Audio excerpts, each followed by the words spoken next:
Bismillahirrahmanirrahim. Assalamualaikum warahmatullahi wabarakatuh. Perkenalkan, nama saya Zurianti dengan NIM 1872150003. Saya dari Prodi Pendidikan Ekonomi kelas reguler plus dengan mata kuliah Pendidikan IPS dan dosen pengampu yaitu Ibu Sri Winarsi MM. Adapun tujuan saya membuat video pembelajaran ini ialah untuk memenuhi tugas ujian tengah semester. Dan saya adalah mahasiswi semester 2 dari Universitas Pancasakti Bekasi. Baiklah, di sini saya akan memaparkan materi yang berjudul tentang mengidentifikasikan prinsip-prinsip pengorganisasian dalam pembelajaran IPS. Adapun yang akan saya bahas yaitu terdiri beberapa poin. Yang pertama yaitu prinsip-prinsip pengorganisasian pembelajaran IPS. Itu terdiri dari prinsip pengorganisasian pembelajaran IPS yang berorientasi pada lingkungan dan prinsip pengorganisasian belajar IPS yang berorientasi pada disiplin ilmu. Dan yang kedua yaitu prinsip-prinsip pembelajaran IPS. Adapun di dalamnya yaitu yang pertama prinsip konstruktivisme dalam pembelajaran IPS, yang kedua prinsip belajar sosial atau social learning, dan yang ketiga yaitu sumber-sumber pembelajaran IPS. Oke, baik, langsung saja kita bahas yang pertama yaitu prinsip-prinsip pengorganisasian pembelajaran IPS. Yang terdiri dari yang pertama yaitu prinsip pengorganisasian pembelajaran IPS yang berorientasi pada lingkungan. Dalam pelaksanaan proses pembelajaran IPS di persekolahan, terdapat beberapa persoalan pokok sebagaimana dikemukakan oleh John Dory-Lemek dan Walter C. Parker 1993, yaitu sebagai berikut. Yang pertama, bagaimana merencanakan pembelajaran IPS. Yang kedua, apa saja yang menjadi sumber bahan IPS. Yang ketiga, bagaimana proses pembelajaran IPS persekolahan. Yang keempat, bagaimana melaksanakan evaluasi dan pembelajaran. Dari persoalan-persoalan pokok tersebut sudah barang tentu harus mampu dijawab dan dipecahkan oleh guru-guru di lapangan sebagai pengembang kurikulum, yaitu dari mulai merencanakan proses pembelajaran IPS sampai pelaksanaan proses evaluasinya sehingga proses pembelajaran IPS tersebut akan mencapai hasil yang optimal. Paling tidak, tujuan apa yang diharapkan melalui proses pembelajaran IPS dapat tercapai secara optimal.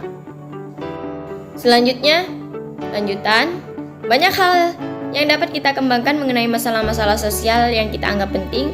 Selain itu, kita dapat mengembangkannya sesuai dengan kebutuhan siswa. Bukankah salah satu ciri pembelajaran IPS yang dianggap sebagai hasil pembaruan adalah poin pertama, pembelajaran atau pelajaran akan lebih banyak memperhatikan kebutuhan dari minat siswa.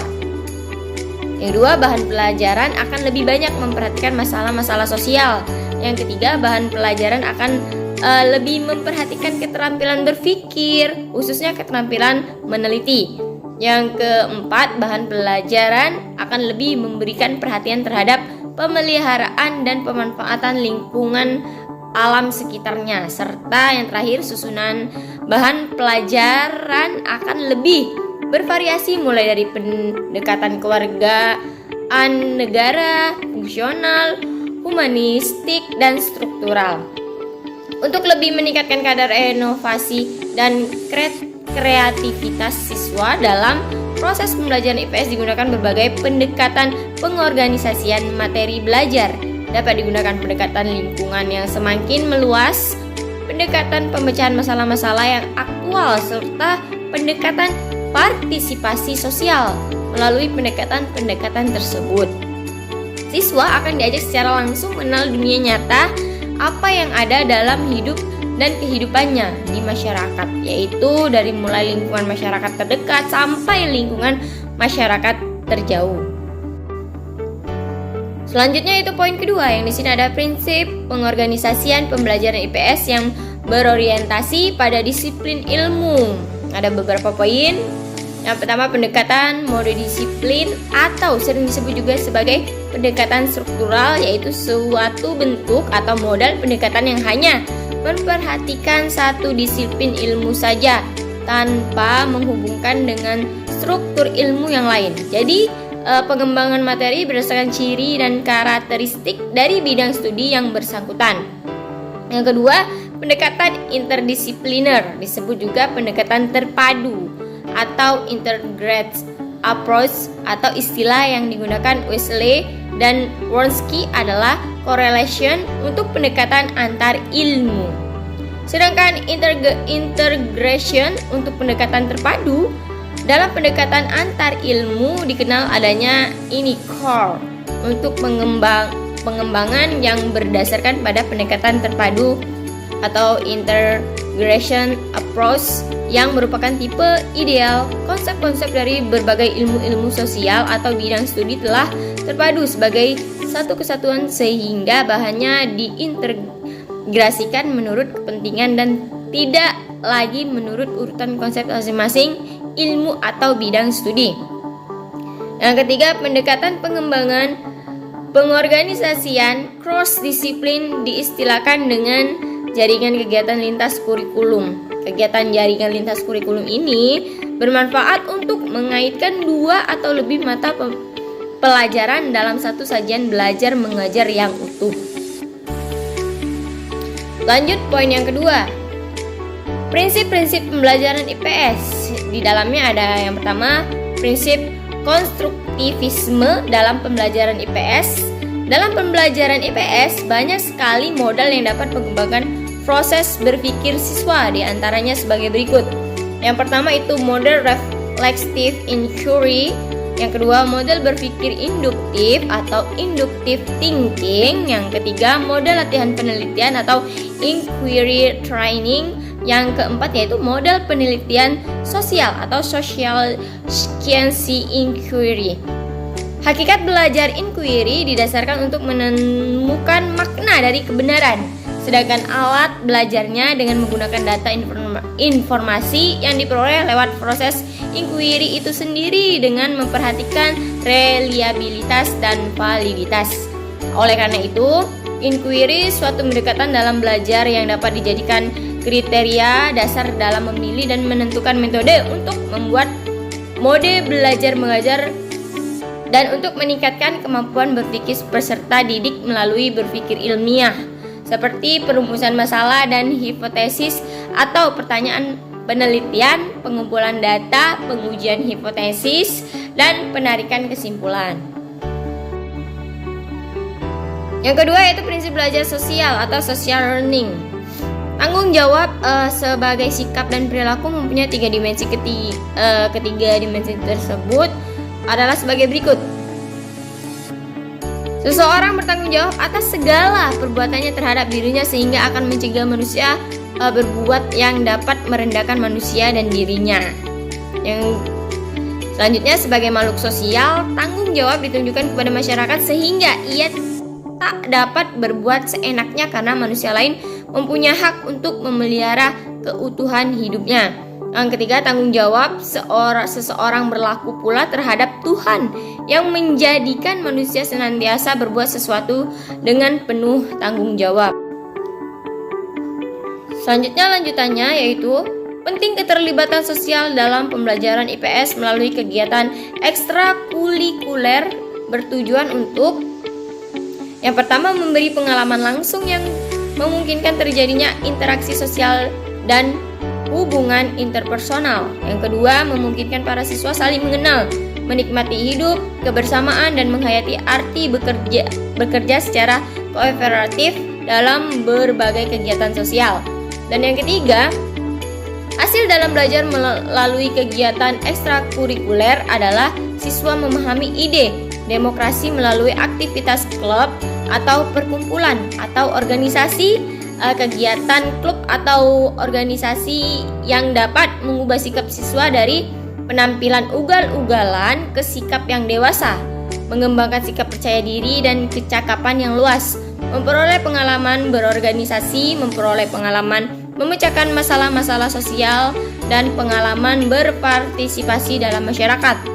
Yang keempat, dalam pembelajaran IPS dapat menggunakan model pembelajaran controversial issues, Model ini amat relevan dengan prinsip-prinsip pengembangan praktik demokratisasi.